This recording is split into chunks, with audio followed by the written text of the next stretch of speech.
Gopi Jana Vallabha Girivaradhari Gopi Jana Vallabha Girivaradhari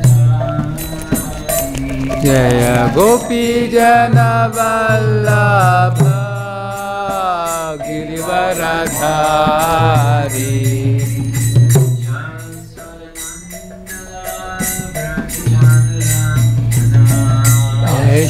Yashodanandana Brajanaranjana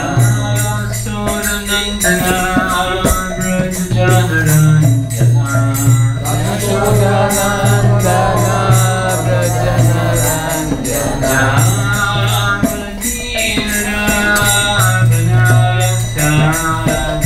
Yamuna Tira Vanachari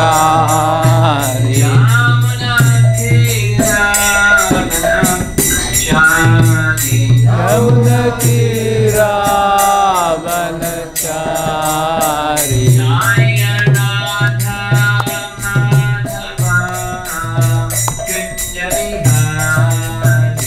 Jaya Radha Madhava Kunja Vihari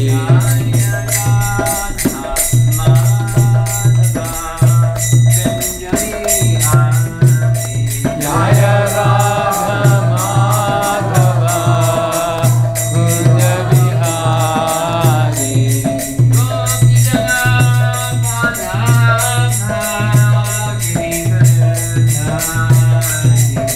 Gopi Jana Vallabha Girivaradhari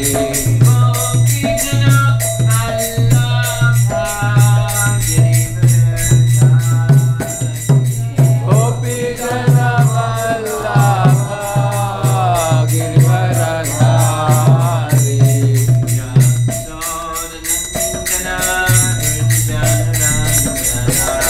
Yashodanandana Brajanaranjana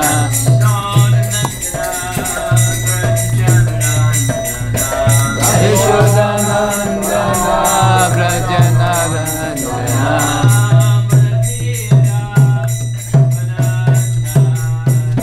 Yamuna Tira Vanachari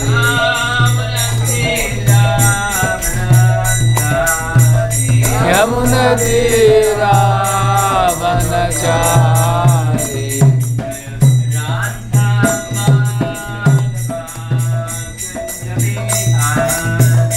Jaya Radha Madhava Kunja Vihari Jaya Radha Madhava Kunja Vihari Jaya Radha Madhava Kunja Vihari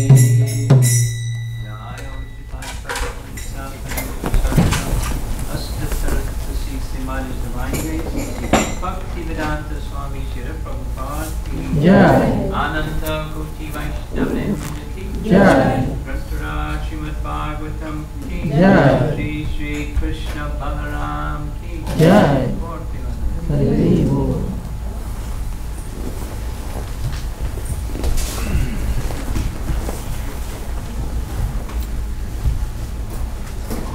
Big place. My first visit to the big place. Well done, all of you. Of course, especially to Kiari. entire team, and that's all of you plus people that will be coming shortly.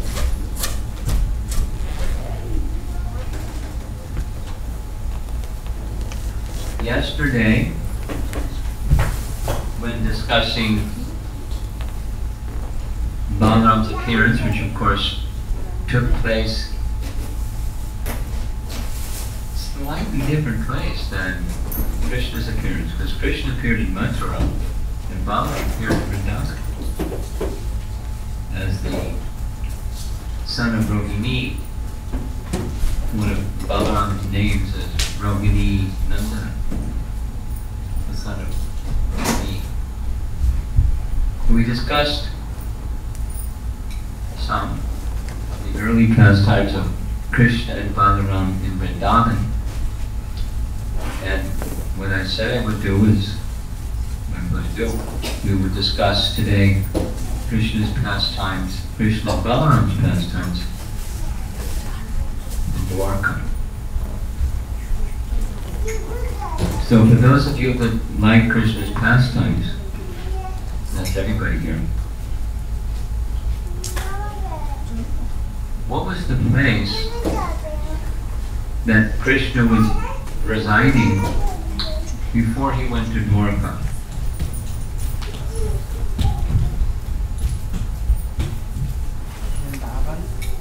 In between Vrindavan and Dwaraka was Mathura. Mathura.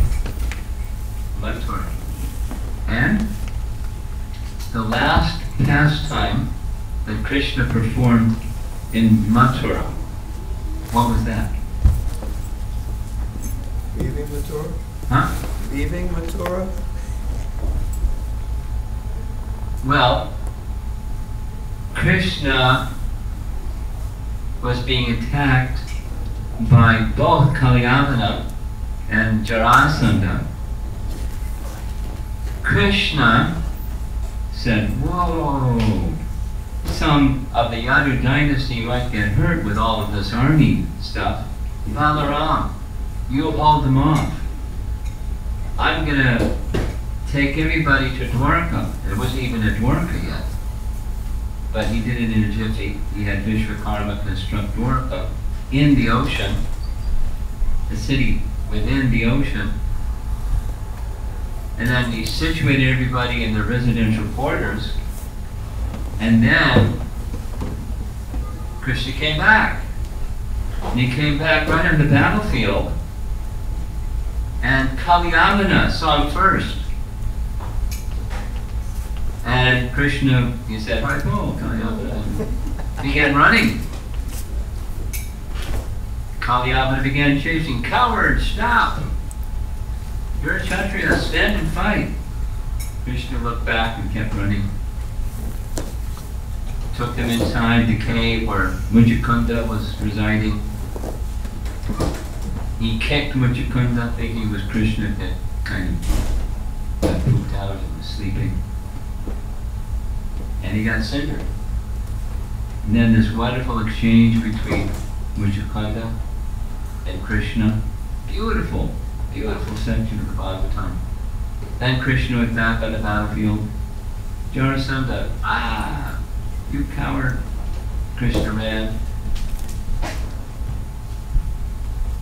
What's the name of Krishna when he was running to the battlefield from? Ranchor. Ranchor. Because that's something a Kshatriya is not supposed to do, is run from the battlefield. Krishna has a special name for running for the battlefield because of the pastime. And he and Balaram went far, far away and up a mountain, and Jarasandha searched for him everywhere, couldn't find him. So he decided to set the mountain on fire, pyromaniac, so he could kill Krishna. He thought Krishna's finished now. But Krishna and Balaram, the last pastime, is they jumped from the mountain, came in for a landing, and then what happened next? Krishna and Balaram went to Dwaraka. Right? Now, Krishna do things that way? He could have done anything he wanted to do. Why did he do it that way? Our acharyas explain. Rukmini was in distress.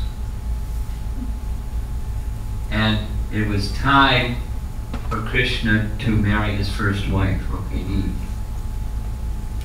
So he did it that way because he had to hurry off and go to Dwaraka, to be in Dwaraka, so Rukmini could send a messenger from Dwaraka, or to Dwaraka, for Krishna to come and rescue her. But even before they got to Dwaraka, you know what happened? Balarama married first. That happened first.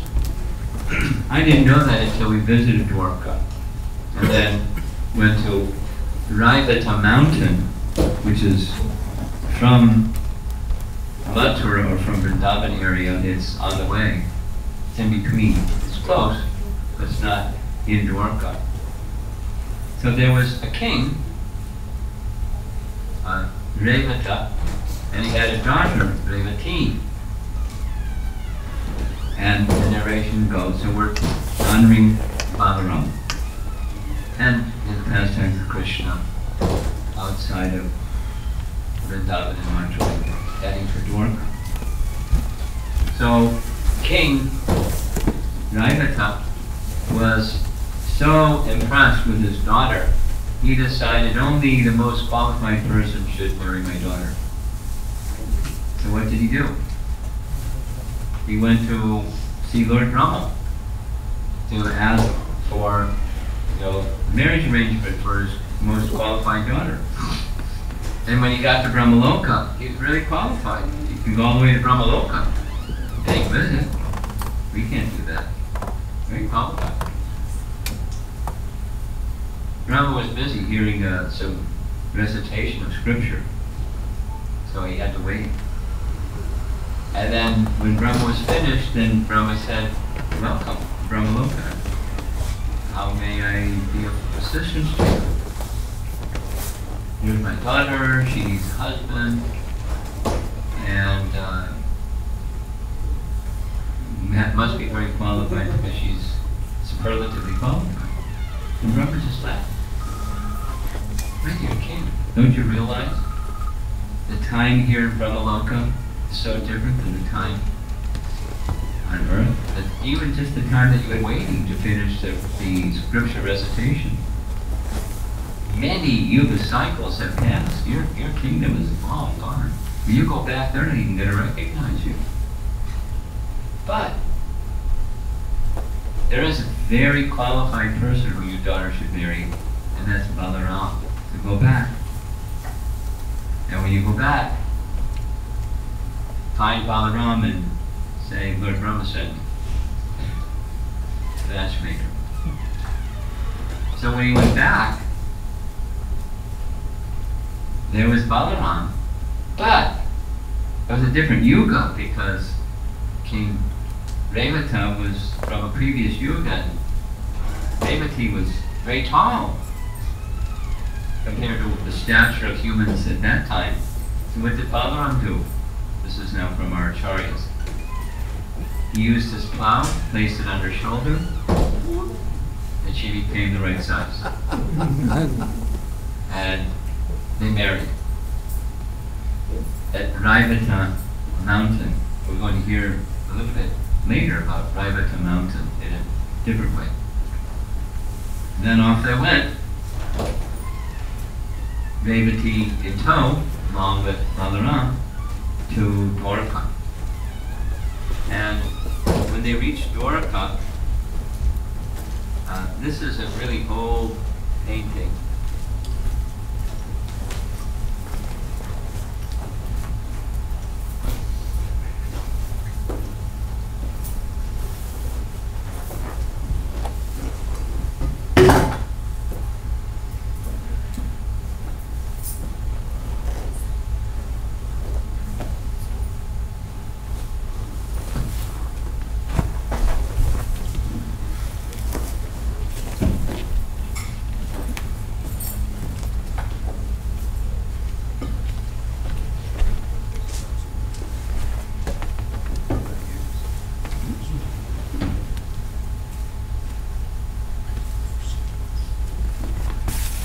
This is an old painting of the marriage of Krishna with Rukmini.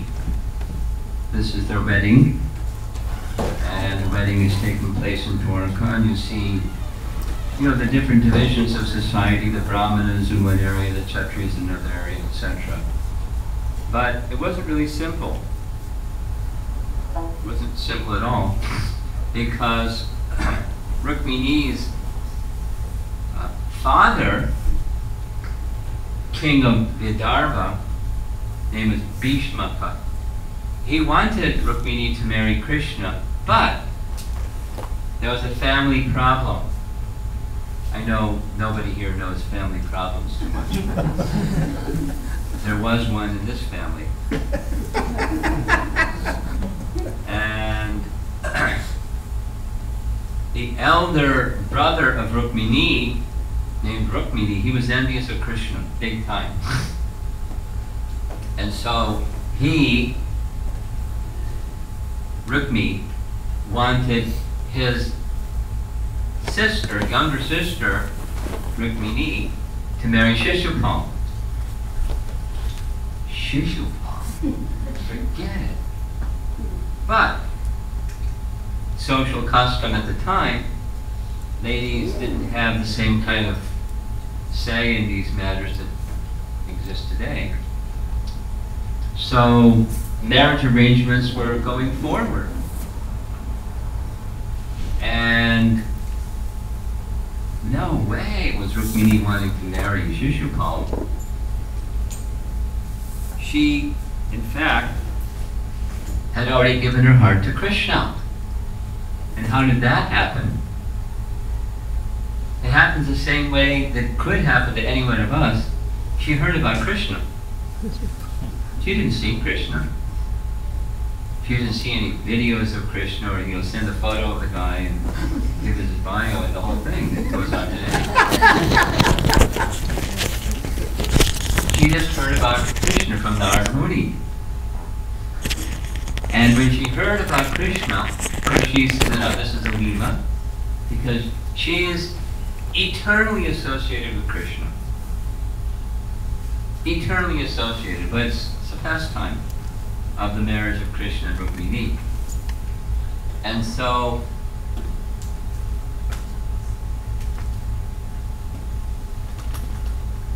what she decided to do was she wrote a letter. She didn't send a text message or anything. She wrote a letter and got a very confidential brahmana to carry the letter.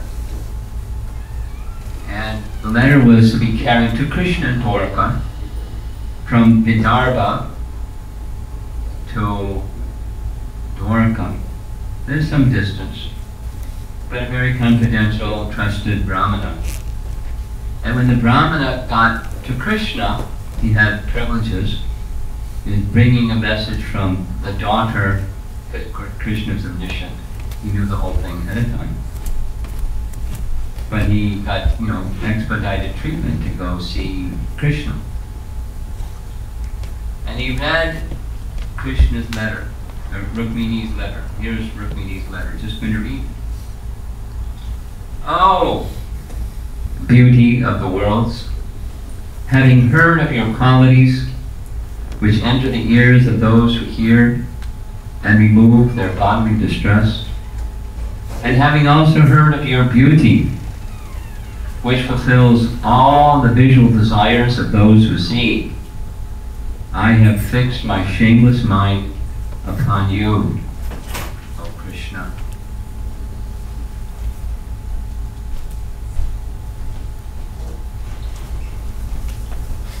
O Mukunda, you are equal only to yourself in lineage, character, beauty, knowledge, youthfulness, wealth, and influence. O lion among men, you delight the minds of all mankind. What aristocratic, sober-minded in marriage of a girl of a good family would not choose you as her husband when the proper time has come? Therefore, It's a marriage proposal from the girl to the guy. My dear Lord, I have chosen you as my husband, and I surrender myself to you. Please come swiftly, O Almighty One, and make me your wife. My dear lotus-eyed Lord, let Shishupam never touch the hero's portion, like a jackal stealing the property of a lion. If I have sufficiently worshipped the Supreme Personality of Godhead by pious works, sacrifices, charity, rituals, and vows, and also by worshipping the demigods, brahmanas, and gurus, then may Gadagraja come and take my hand, not Dhamma Ghosh's son, or anyone else. Oh, unconquerable one, tomorrow, when my marriage ceremony is about to begin, you should arrive unseen in Vidarbha and surround yourself. She's giving you the strategy. She's a Kshatriya princess. She's very strategic. Surround yourself with the leaders of your army, then crush the forces of Chaitya and Magadendra, and marry me in the Rakshasa style, winning me with your valor.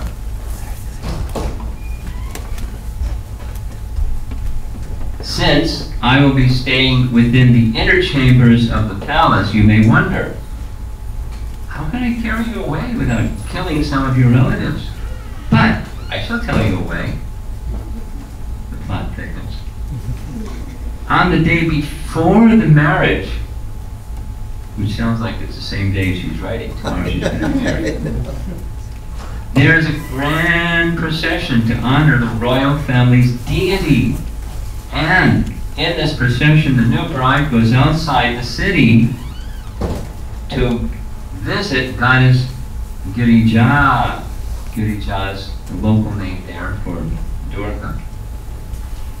And it was explained that she had been kept deliberately indoors, out of public sight, because she's too beautiful. Everyone would go, wow, and faint. That she would stay inside, but just this one occasion, the day before the marriage, to go to visit the Durga temple. And that's when you can take me away. O lotus-eyed one, great souls like Lord Shiva hanker to bathe in the dust of your lotus feet and thereby destroy their ignorance. If I cannot obtain your mercy, I shall simply give up my vital force, which will have become weak from the severe penance I will perform. Then, after hundreds of lifetimes of endeavor, I may obtain your mercy. It's pretty direct.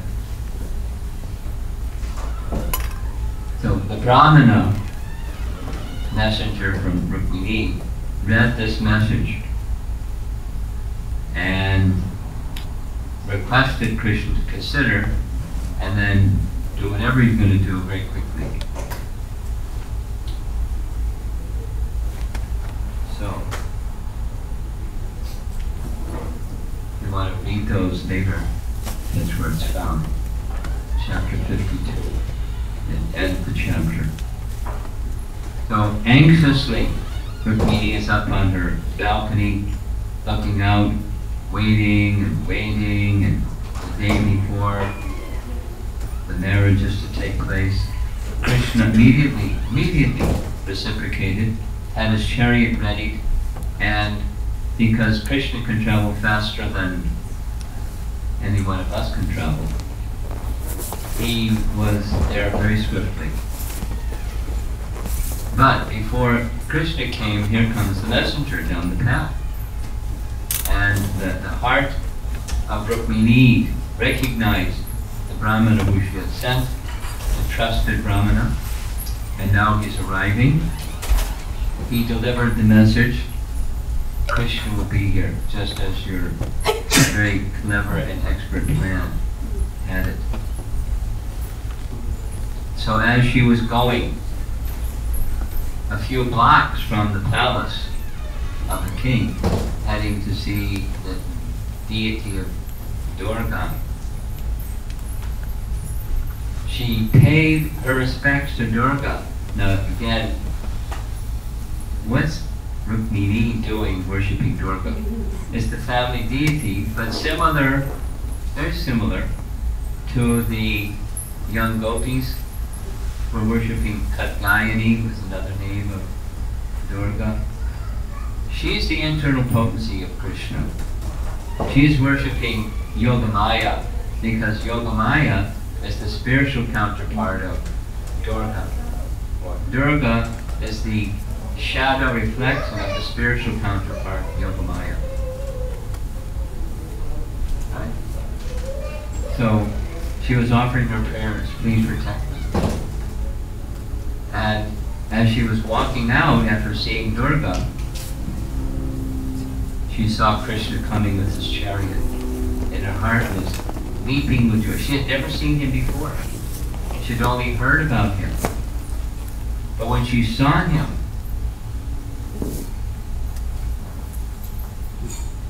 the eternal relation between Rukmini and Krishna immediately erupted, and Krishna, one hand on the reins of the horses, the other hand securing Rukmini so she wouldn't fall out of the swift-moving chariot, sped off in the distance. And as Krishna was going very swiftly, the soldiers, they were shocked. Marriage is supposed to happen tomorrow, and Shishupal's here, and especially angry. And he took a vow as the elder brother of Rukmini. He took a vow. He swore, I shall not enter Kundina if I do not kill Krishna in battle and bring Rukmini back with me. I swear this to you. And he went chasing after Krishna. Now who can catch Krishna? Mother Yasoda can catch Krishna because she has devotion. Krishna allowed Mother Yasoda to capture him from behind. Although we hear from the Upanishads, he can overcome all others running. He's swifter than the swiftest. But somehow, by his own arrangement, Rukmini caught up with him. And when Rukmini caught up with him, Krishna was ready to finish him. Because he'd taken a vow, he was ready to kill Krishna. So with his sword raised, Rukmini offered her appeal to Krishna. Oh, controller of all mystic power, immeasurable one, Lord of lords, master of the universe. Oh, all auspicious and mighty armed one, please do not kill my brother. Now, she knew her brother's demeanor, that he had this vow to kill Krishna, but she's pleading on behalf of her brother. And then, so Krishna didn't kill Rukmini. What he did was, as you see from the painting here, he used his very sharp sword and cut off almost all of his hair. Like we have that too. He left patches of hair in different places, so he looked funny. Of course, he could have then gone to a barber and shaved off the rest, but it was humiliation. Balarama came. Balarama and Krishna's pastimes. There was a question yesterday. One of the guests asked, little boy, did Krishna and Balarama ever have disagreements? He was looking at his brother, his elder brother. So here's one, because it's a pastime. Balarama took a different position than Krishna. my dear Krishna, you have acted improperly. This deed will bring shame on us. For to disfigure a close relative by shaving off his mustache and hair is as good as killing him. Because that's something that was done to Ashvatthama, right? Similar. For one who has been honored, dishonor is worse than death. So, he didn't kill him, but he killed him. So Balarama's elder brother admonishing the younger brother.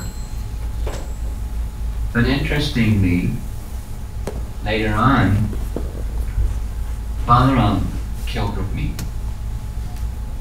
And the circumstance was an occasion of Aniruddha's marriage. We're going to hear a little bit about the marriage of Usha and Aniruddha, a little bit. And on the occasion of that marriage, Balarama, who was fond of competition, he was engaged in a chess match with Rukmini. And Rukmini was making fun of Balarama. And making fun in such a way that Balarama became very angry. Balarama took his club and smashed Rukmini and killed him. He was offensive. But no, he was offensive in other ways too, but don't offend Balarama. You're in big trouble. He's got a powerful club. So, the occasion of Usha and Aniruddha's marriage is described in the Bhagavatam like this. Bali Maharaj is a second generation descendant from whom? He's the grandson of Prahlad Maharaj.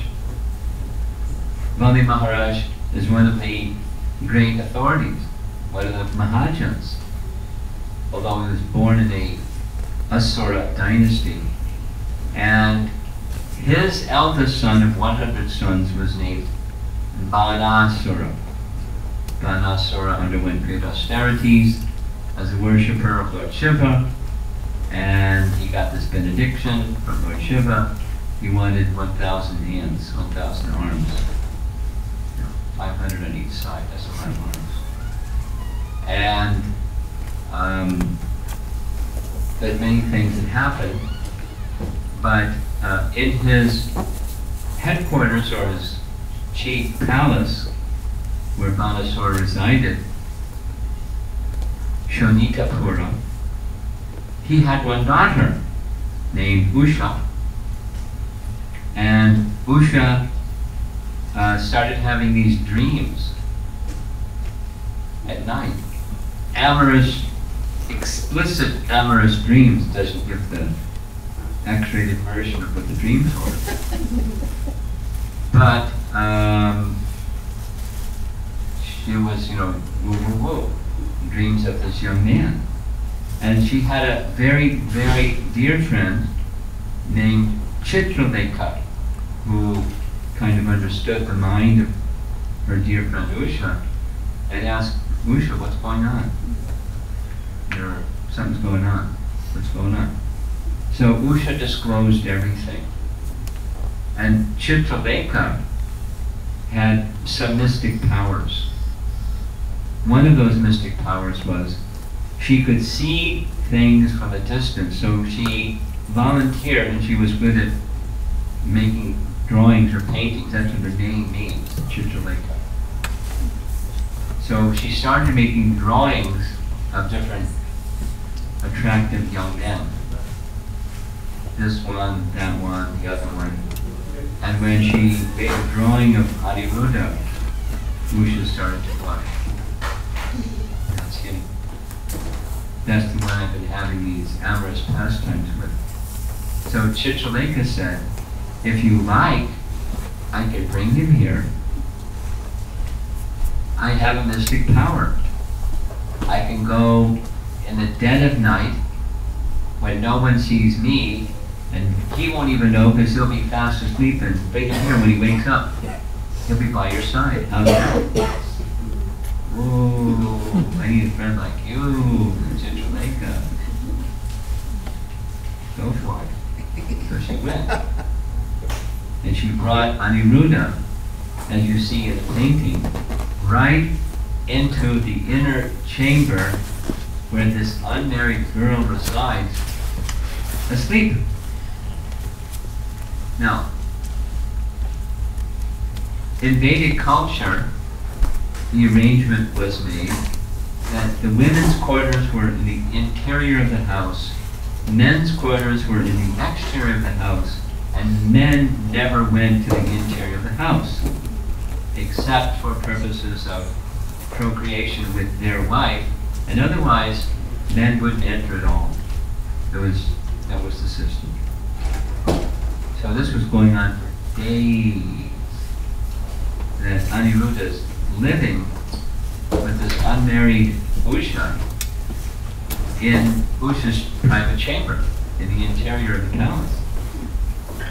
And the assistants of Usha started to notice markings on her body and some signs that, you know, something hanky-panky is going on at night here with Usha. And so they told Shishupal. And Shishupal, with his 1,000 arms, came immediately. And he was shocked to see what he saw. Here, in the private chambers of his daughter, is this young fellow. So, immediately, a big battle ensued and took several generals to subdue Aniruddha. They subdued him, put him in jail. Months passed. And meanwhile, back in Dwaraka, Aniruddha just disappeared. He was gone for 4 months. And after those 4 months, guess who told the story? Narada Muni. He's an instigator sometimes. So Narada Muni showed up and told Ugrasena, hey, guess what? You're looking for Aniruddha? He's in prison. He's in Balarama's prison. Immediately, Ugrasena summoned the entire Yadu army and went marching off to do battle with Shishupal and all of his people. Now Shishupal, not Shishupal, I'm sorry, Banasura. Banasura is a great devotee of Lord Shiva, so he called upon Lord Shiva, help! So Lord Shiva, pictured here on the left side, yawning, and upper left side, that's his son Kartikeya. Kartikeya did battle with Pradumna, that's Aniruddha's father. Pradumna is the direct son of Krishna and Rukmini, and Aniruddha is the son of Pradumna. So big battle ensued. You see in the lower right-hand side, that's Ganesh. So the Lord Shiva and his horde, his 2 sons, Ganesh and Kartikeya, and all of the others were engaged in battle. And this one fought that one, and that one fought the other one, and so on. There's Balarama with his club. There's Krishna with his club. Looks like a skinny club. Not much. And this whole description of battle, and there was a contention between Lord Shiva and Krishna. So what did Krishna do? He fired a yawning weapon. That's what you see. Balarama, excuse me, Lord Shiva's yawning. So there wasn't any direct combat between the two. But finally the entire army Banasura was destroyed and only Banasura was left. Krishna with the Sudarsana chakra chopped off all but 4 of the arms of Banasura and was ready to finish Banasura. And then this interesting appeal by Lord Shiva on behalf of his devotee, Banasura, spare him. He was requesting Krishna to spare him. And Krishna not only spared him, but Krishna gave some benediction to Banasura. He will always be in your service. He'll live a very long lifetime, and he'll be very devoted to you. And says Usha and Aniruddha have to get married. So Usha and Aniruddha got married. And then during that marriage is when there was this chess game with Rukmi, and Rukmi was cheating, and Rukmi was blaming Balarama for being incompetent. He got knocked on the head.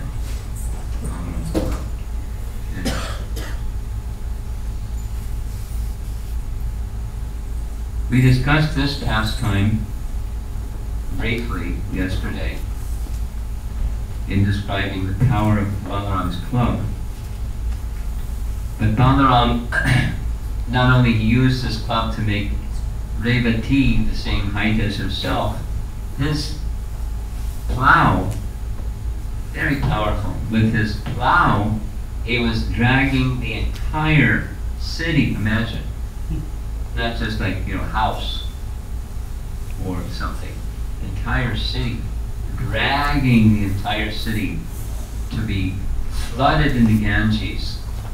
And it had to do with Samba and Lakshmana.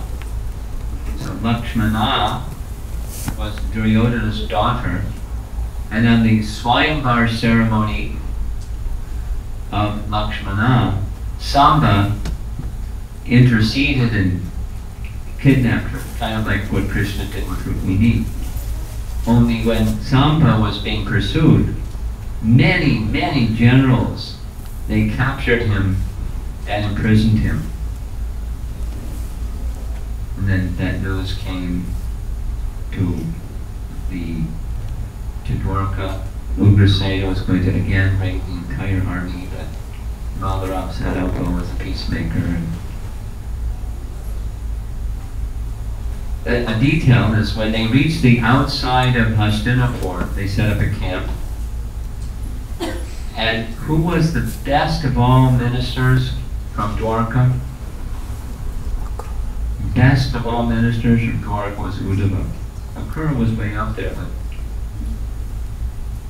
Uddhava was sent by Balarama to go deliver the message. When they saw Uddhava, they honored him with great celebrity. And then Uddhava explained what was the purpose of Balarama's coming. And they were really angry, insulted, and hissing and all of that stuff. And they sent Uddhava back, how to get lost. This is an insulting request. So don't anger Balarama. Is that a problem? So he started dragging the entire city of Hastinapur towards the Ganges, and they recognized they made a mistake immediately. And went to greet Balarama, who was very peaceful and very well. I'll accept your gifts and accept your apology and everything, but Samba and Lakshmana have to get married right away. And so that happened, and they returned back to Dwaraka with so many gifts and so much honor and praise, with Samba and Lakshmana, his new wife, together. There was one other incident mentioned, so I want to discuss that a little bit. This is the Krishna Balaram pastime in Dwaraka. And it has to do with the marriage of their sister, Subhadra.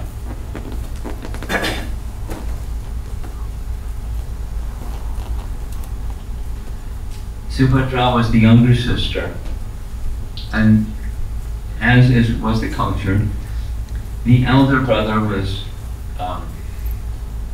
stating his preference. And because Subhadra was most qualified, Balaram, like Rukmini, Balaram required that Subhadra would not go outside. No one could see her in a public place. But he, Balaram, wanted Subhadra to marry whom? Duryodhana. Duryodhana. Forget it. But that was his desire. So, around this time, there's a pastime in Mahabharata where the Kauravas had sent armies to take away cows from the cowherds. And the cowherds, when they saw the difficulty, they went and took shelter of Arjuna. This is during their exile, not during the time they were supposed to be incognito. And so Duryodhana, Arjuna, responding to cowherd men, immediately went to get his weapons to protect the cows and cowherds. But there was a problem. There's always a problem. Some kind. So the problem was, his weapons were in the same chamber where Yudhisthira and Draupadi were. But he just went in because it was an emergency, and he got his weapons and went back and stopped the dacoits from harming the cowherd men and taking away their cows. So he did his protection program, but when he went back, he told his brother, "We have taken a vow to our mother that each one of us would be with Draupadi for 1 month, and the others would not interfere. And I interfered, and so I need to purify myself, undergo some atonement. I'm going to all the holy places throughout the land." And Yudhisthira said, "No, no, no. That vow is superseded by an emergency. The emergency was you had to give protection to the cows and the cowherds. So you did the right thing. You didn't do the wrong thing." And Arjuna was insisting, "No, I must. I violated my word, and the word of the request of our mother, so I have to purify myself." So he went on pilgrimage. Many things happened while he was on pilgrimage, but one of those is he went to Dwaraka. And when he went to Dwaraka, he didn't want to be recognized. And so an arrangement was made that he, although he has this Kshatriya body, he was dressed like a sannyasi. And he went to see Krishna. And when he went to see Krishna, Krishna noticed, Arjuna keeps looking at my sister. That was the eyes. He was telling. And sure enough, when he asked Arjuna, "What's up?" and Arjuna said, "Really attracted to your sister. Do you think it's possible I could marry her?" And Krishna said, "That would be a wonderful outcome. But Balaram has this, he wants Subhadra to marry Duryodhana."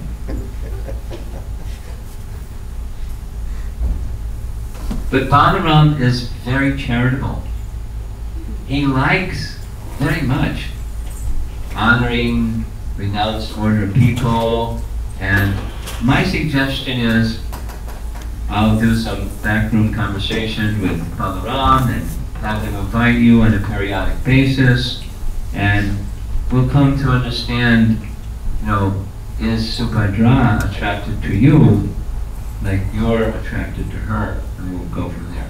So that arrangement was made, and sure enough, Subhadra became very attracted to this very charming sannyasi, Arjuna. And Arjuna became very attracted to her. And so Krishna went and asked, "What do you think, Subhadra? Are you looking forward to marrying Duryodhana?" No. And what are your thoughts about who you'd like to marry? Blushing, she said, "Well, that sannyasi, I think he likes me, and I like him.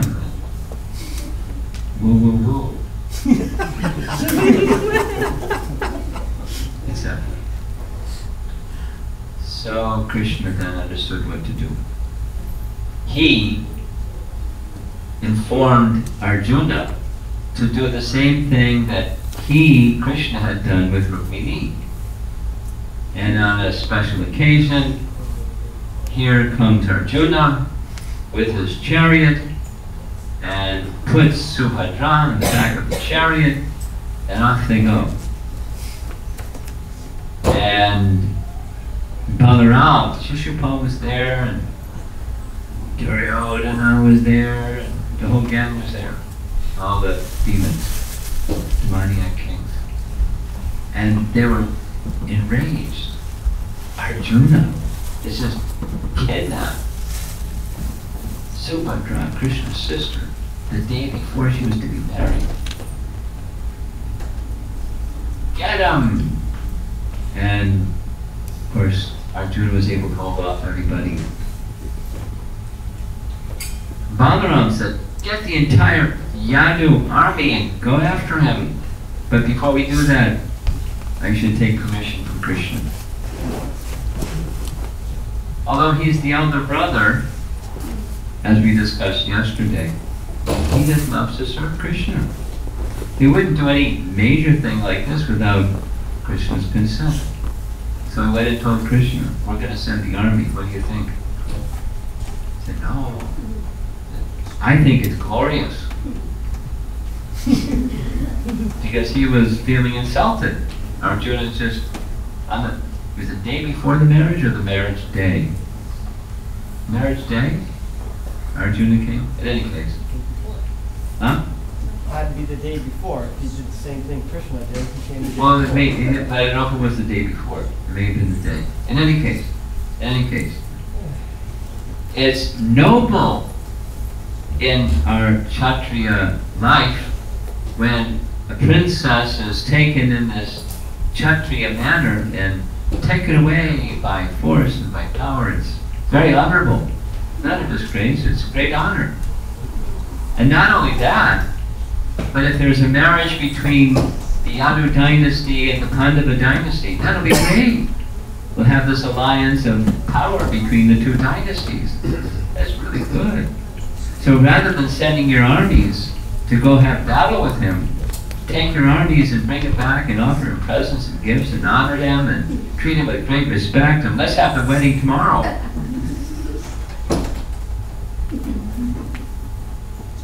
And Balarama just wants to serve Krishna. So he did a 180, and instead of going after Krishna to do battle with him, he went after Krishna to have the marriage. And so we saw the wedding ceremony, major procession. This is illustrations done for Hridayananda Maharaj's beginning effort for translating Mahabharata into English. These were published in Bhakti magazine. The marriage arrangement for Subhadra and Arjuna. A few more and we'll be finished. One of the pastimes of Balarama killing demon, one of them was Dvita gorilla. Dwaraka gorilla was a friend of Narakasura. Narakasura, of course, was Krishna's son who had become a demon by bad association and kidnapped 16,000 princesses. So they all appealed with their prayers to Krishna to come and rescue us. Mora, the demon, and then Narakasura were killed by Krishna. And to avenge the death of Krishna, Dvidvida came. And he went to a place where Balarama, because remember that's where Balarama was married by the Dwaraka mountain to marry Devaki, the daughter of Devata. So he went, Balarama was there in the evening performing rasa dance with many ladies. He's the personality of Godhead. We cannot imitate what he was doing. And Dvidvida came, deliberately, purposefully ignoring Balarama. He showed his lower parts to the ladies. And Balarama didn't like that, naturally. And so a battle ensued between them. Dvidvida took big boulders and tree stumps and trying to smash Balarama. But guess who won? Krishna and Balarama. Balarama defeated Dvidvida gorilla at Dwaraka mountain.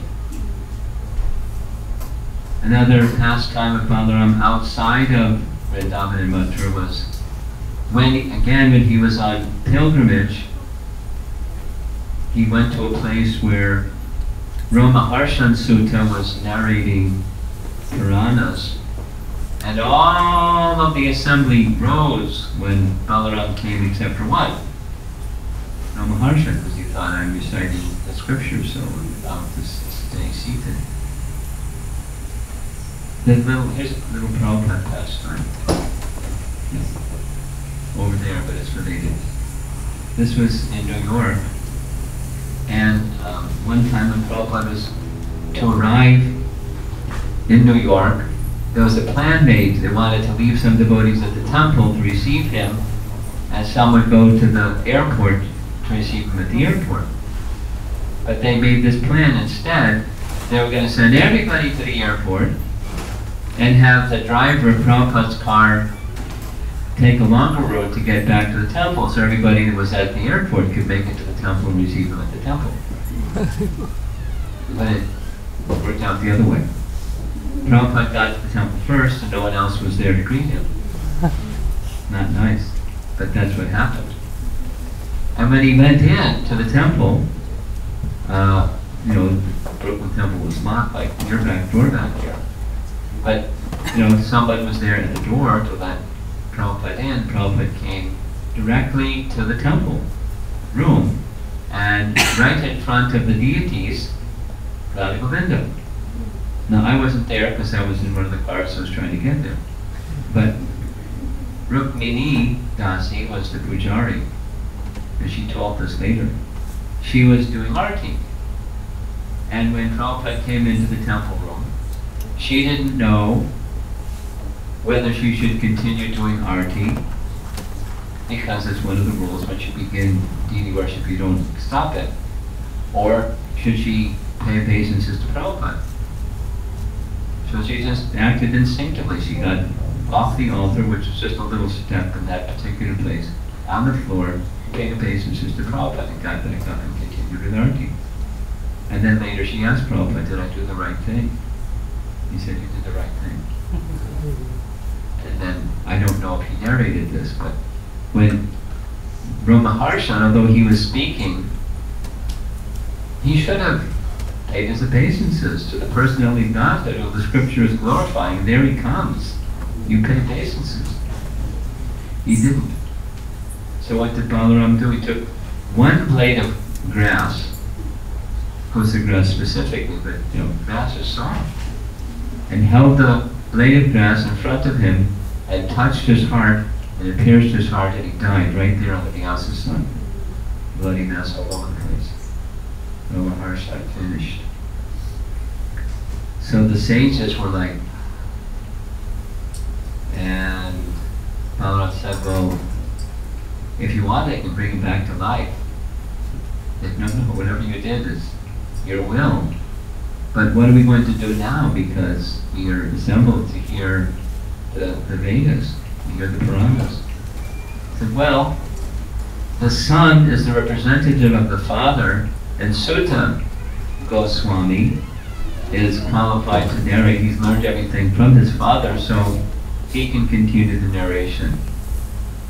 So that's what happened. Sutta Goswami became the successor in narrating, because Maharsha was entrusted with this service directly by Vyasa. After compiling all the Puranas, Maharsha was entrusted with the service of preserving and speaking the Puranic literature. One more, and I think we're ready to close. Another demon killed by Balarama was Balvala. Without the detail, he's the son of Ilvala. This detailed description given in the Vedas. And this was taking place at the request of the sages of Naimisaranya. They were performing a sacrifice there, and Balvala was coming and desecrating the sacrifice just as it was concluding. So Balarama came, and with his plow, he caught the head or the neck of Balvala when he was in the middle of his dirty business, dragged him to the ground, and smashed him. End of Balvala. There's a little description. Later, when Yudhisthira had become king, Balarama came to visit. Nice old painting of the embrace of Yudhisthira embracing Lord Balarama. Now, Balarama is a personality of Godhead, but Yudhisthira is the emperor, and just like Krishna is the cousin, so Balarama's a cousin. So they treated each other like that, by social decorum. And then finally, the disappearance of Krishna and Balarama and the Yadu dynasty. It's an event, as you know from the Bhagavatam narration. Some of the boys were making fun of the Brahmanas who had assembled to perform a sacrifice on behalf of the kings, the royal family in Dwaraka. And at the end, some of the boys came forward and were teasing or mocking or making fun of the Brahmanas, asking, see this woman here with a protruding belly, she's pregnant, can you tell if it's going to be a boy or a girl? And it wasn't a boy or a girl, it wasn't even a baby, it was one of the boys making fun of the Brahmanas. So they made this curse. Yes, that protrusion from the belly of this young person will be the destruction of the Yadu dynasty, because you've offended the Brahmanas. We curse you. So the boys came back and told the story to Ugrasena, who then requested the following procedure, that a lump of iron should be ground into fine powder, and then the powder thrown into the sea, like people do with their garbage these days, and have big islands as big as Rhode Island, big mountains of plastic garbage floating around. So they threw all the iron filings into the sea, except there was one piece that they couldn't grind. So they threw that into a fish swallow. The fish was caught. The fisherman sold the fish to a hunter. The hunter opened up the fish, found this iron, and used the iron to make a tip for an arrow that hit the heel of Krishna. Krishna left the world that way. But the iron filings all washed up to the shore of Pravas, which is not far from Dwaraka. Later they became these bamboo sticks, and the whole Yadu dynasty was destroyed by Krishna, withdrawn from this world by Krishna's arrangement, because his pastimes were about to close. That's what part of his pastime, to send everybody back to where they came from, to assist him with his pastimes. So now it's just, we're going to see some nice images of the deities of Krishna Balaram, different places. Of course, this is Vrindavan. Chandan Yatra in Vrindavan, Krishna Balaram. The day, were you in Vrindavan when Krishna Balaram were installed? Jerry? Anyone here? No? I was there. It was really a fantastic event. There's an image showing Prabhupada performing the arti. Here's the laying of the cornerstone before the construction actually began. And there's a wonderful chapter of ISKCON history of how earnest and intense Prabhupada was to complete the construction timely. He designed everything, and oversaw everything. And Guru Kripa told me a story that Prabhupada had something like 300 workers, 24 hours a day, in shifts, of course, working on completing the construction. He was really determined to get it done timely.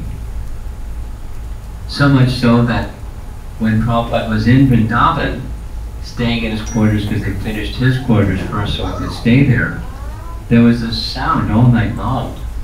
So Guru Kripa told me, he asked Prabhupada, would you like the construction to stop at night so you can sleep, because it's noisy? And Prabhupada said, oh, it is kirtan. It should continue. He wanted so much for the completion. And when it was completed, he personally performed the initial arti for Krishna Balaram. And this is a little Prabhupada story that one of his disciples narrated. I wasn't there, so I can't verify. But Prabhupada explained why he installed Balaram by the side of Krishna. And Prabhupada's explanation was, because I've engaged my followers in the missionary work of spreading Krishna consciousness. And in the missionary work of spreading Krishna consciousness, you have to meet so many obstacles.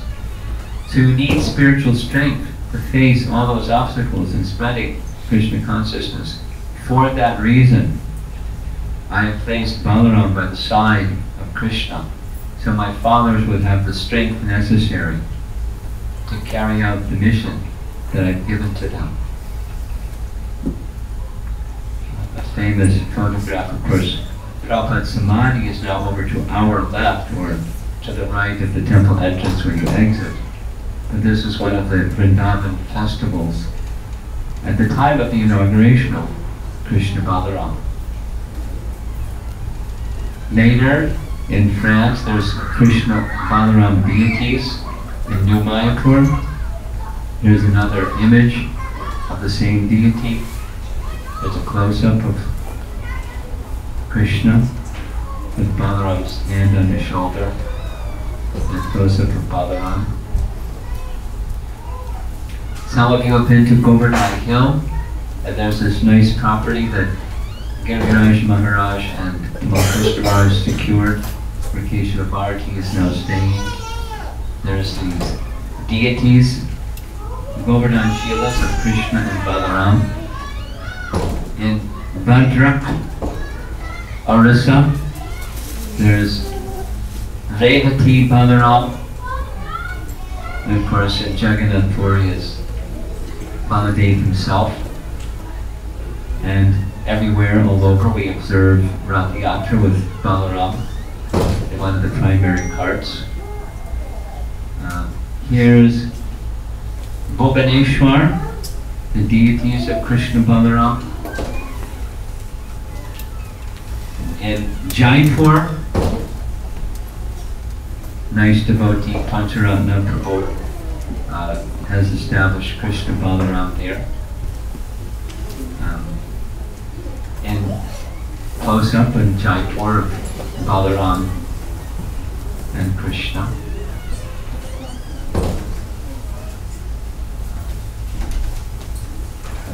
This is in Mauritius. Mauritius is the east coast of Africa, an island, and they have Krishna Balaram deities there. In New South Wales in Australia, very beautiful Krishna Balaram deities. Here's a close-up of them, Balaram and Krishna. In the San Diego temple, they have a Balaram Shila on the altar. This is a devotee I know who has Krishna Balaram Govardhan Shilas. And the last image here. Anybody recognize this deity? Would it be Krishna? But would it be Krishna? This is a rare photo because they normally don't allow photos. But I know someone that knows the Pujari who snuck a photo of Krishna dressed on Balaram's appearance day, carrying his plowshare, Balaram's plowshare, on the occasion of Balaram's appearance day. So these are some nice images of not all the Krishna Balaram deities in ISKCON, but a number of them. And in honor of Balaram, the original spiritual master, the source of all spiritual strength, and the one that will assist us in making complete our journey back to Godhead if we call upon Him and take shelter of Him, run into Him on His appearance day or the day after His appearance day.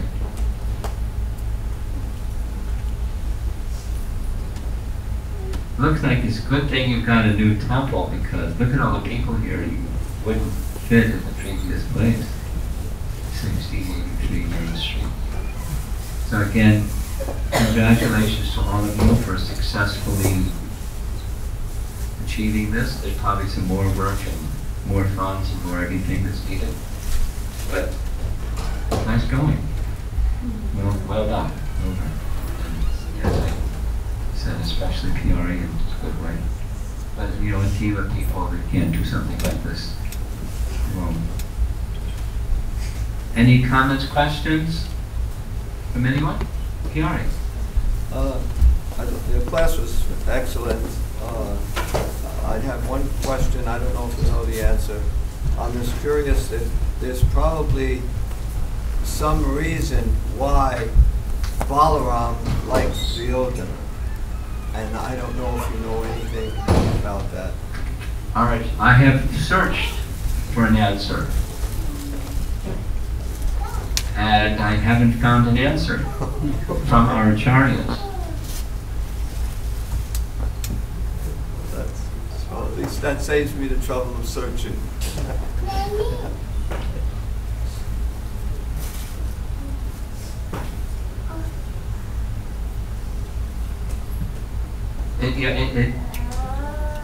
It's something, what I have read is something like, it doesn't say specifically, but you know, when Krishna asked Yudhisthira, say Ashvatthama is dead, and he hesitated. There was a lesson involved. So when Krishna asked, that's Dharma. So now Krishna told Bhima how to strike Duryodhana. And Bhima had been trained in using a club by Balarama. So Balarama took exception, but it was Krishna that gave the instruction, and Krishna that made the arrangement long ago so that He'll be vulnerable in his thighs. You don't hit somebody below the waist. But Krishna said, hit him in the thighs. That'll break his neck, because otherwise he's invulnerable by the power of Gandhari. The body is invincible. You have to hit him there. So it's just, again, it's the instruction of Krishna being shown, like with Karna. Karna saying, how can you do this? You're the upholder of Dharma, and you're having Arjuna fire an arrow and I'm fixing my chariot wheel. And Krishna let him have it. Upholder of Dharma. Who are you to speak about Dharma? This and that and that. And you deserve to be killed. And like an animal. So, one of those giving Krishna an opportunity to do something that looks like it shouldn't be, but it was done that way. And of course that could have happened without Balarama befriending him. So why was Balarama kind to him? Doesn't exactly explain that. But it was, one of those between the two transcendental brothers, a point where Duryodhana's evilness centered on his disrespect for the Pandavas. Which means you disrespect Krishna.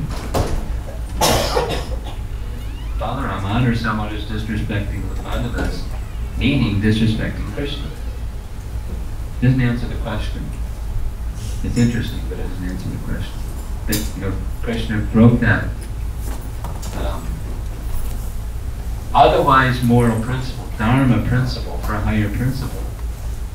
He's a wicked person. He deserves to be given death penalty. Doesn't answer your question.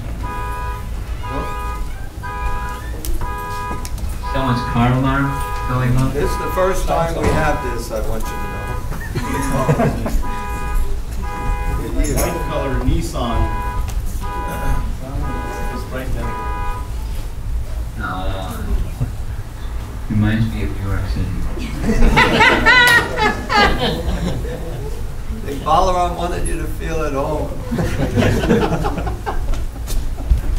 Any other question? Because otherwise I got something else I want to do. Yes? Yes, sir. I have a question. In Dwaraka, is there a prevailing mood or rasa that the residents or devotees have? Is there a prevalent rasa? Well, yes. Here's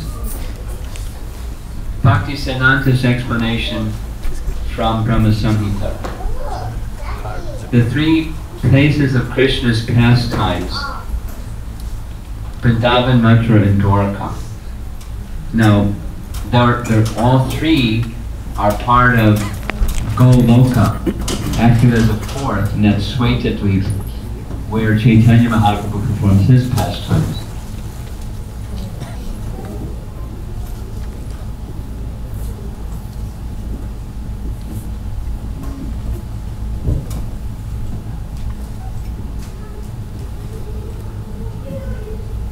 Interesting.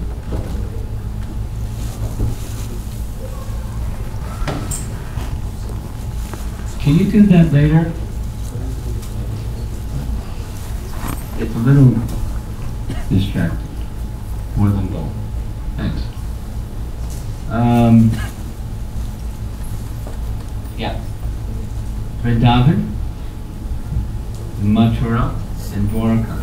Each one of them is becoming more Aishvarya Bhav related. Whereas in Vrindavan, there's no Aishvarya Bhav. It's all Madhurya. There's still Madhurya in Dwaraka, but more Aishvarya than in Vrindavan and more Aishvarya than in Mathura. But not as much Aishvarya as in Ayodhya and then the rest of Haridham. You follow what I just said? I'll say it again. You look a little puzzled. The difference between Vaikuntha or Haridham.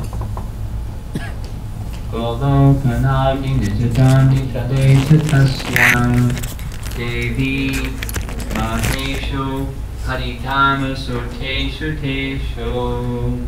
Another verse.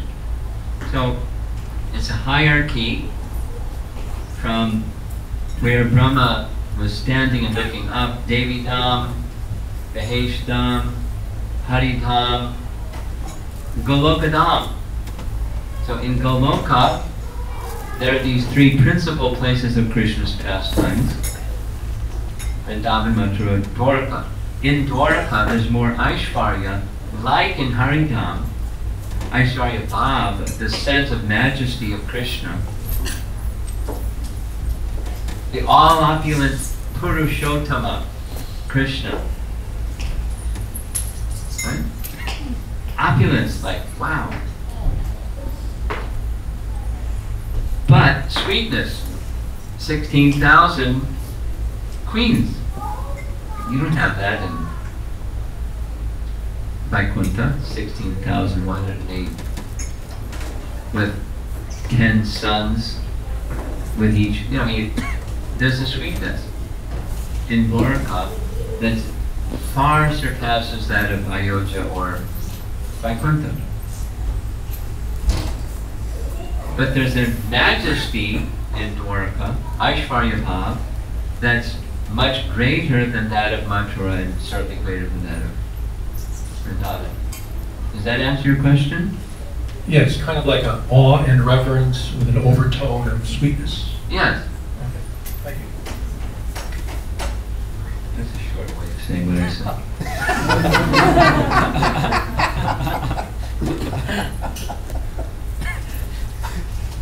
Overtone of awe and reverence with a little sweetness. Okay.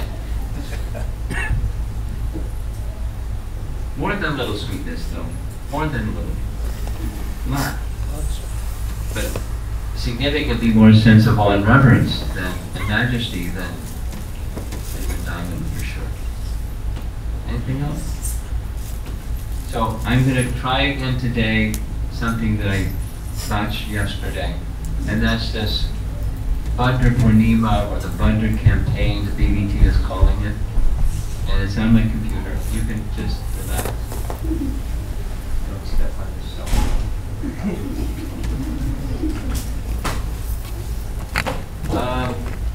Yesterday was Balarama Purnima. 1 month from today is Bhadra Purnima, and it's a very special day according to 12th Canto Bhagavatam, which we're going to hear about.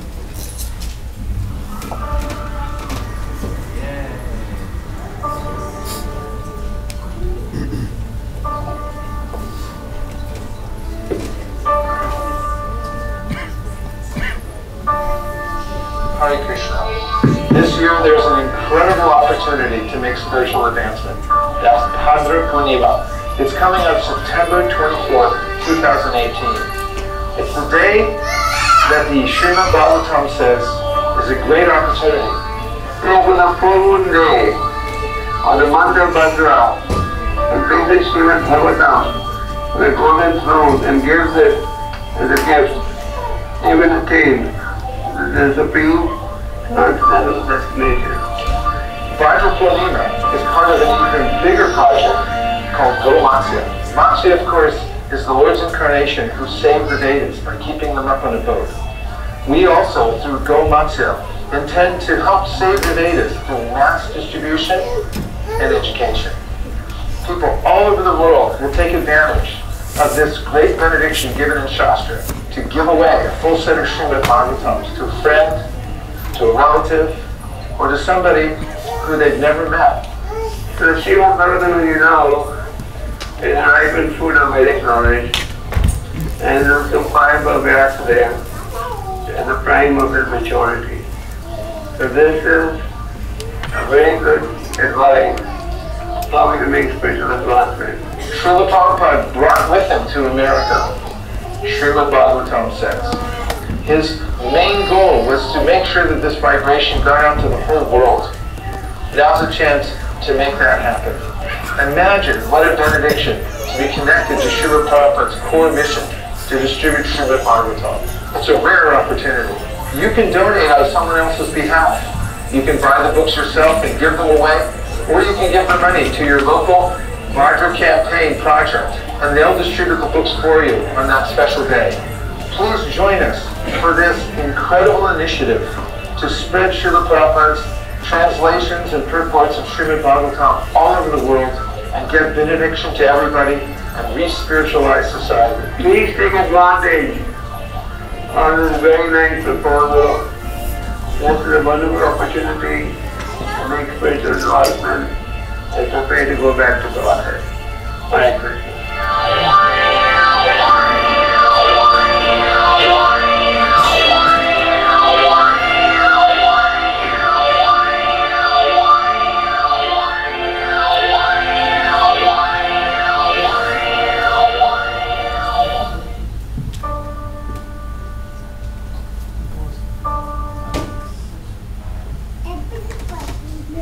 Good music, anyway. Now, who's the local book distribution coordinator that would like to say something about this?